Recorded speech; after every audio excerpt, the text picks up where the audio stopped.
Over the past weeks, we've seen more and more about the importance of car seat safety, from when to turn your child's car seat around to how old they need to be before moving them off the car seat in general and moving them into something like a booster seat.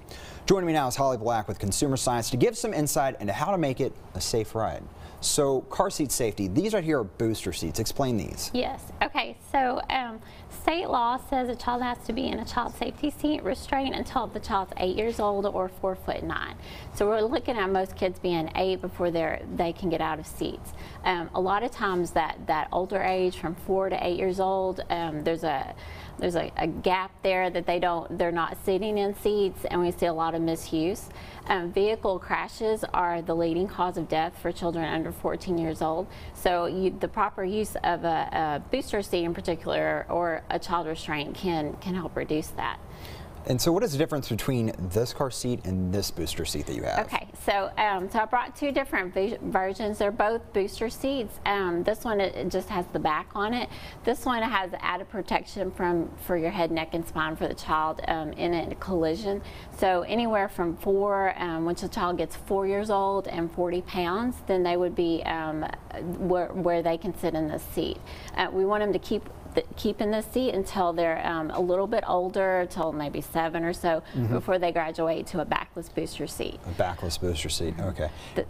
The purpose of the booster seat is to boost the child up in the vehicle seat in the car, because the seat belts are made to fit adults, and they do that well. But when a child graduates out of a seat, the vehicle seat belt won't fit the child correctly.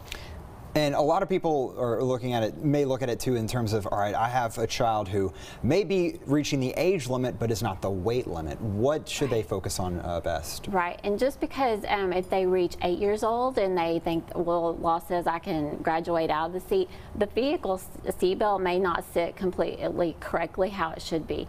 To know that, there's a couple of tips to go by. When the child sits in the seat, you want their knees to come over the very edge of the car seat.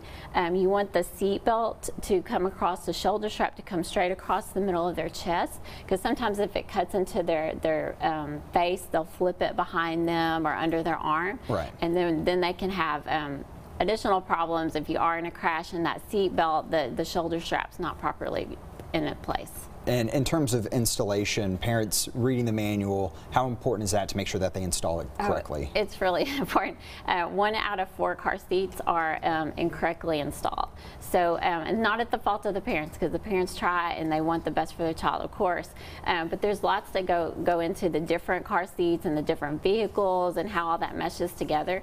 So, so there's some options for that. If a parent maybe has some questions on how to install the seat, they can notify a child safety seat technician in their area, and you can find those online and within your county, and then you can get your seat checked to know if it's properly installed. All right, thank you so much for coming on. I really appreciate it. You. Up next, we could be in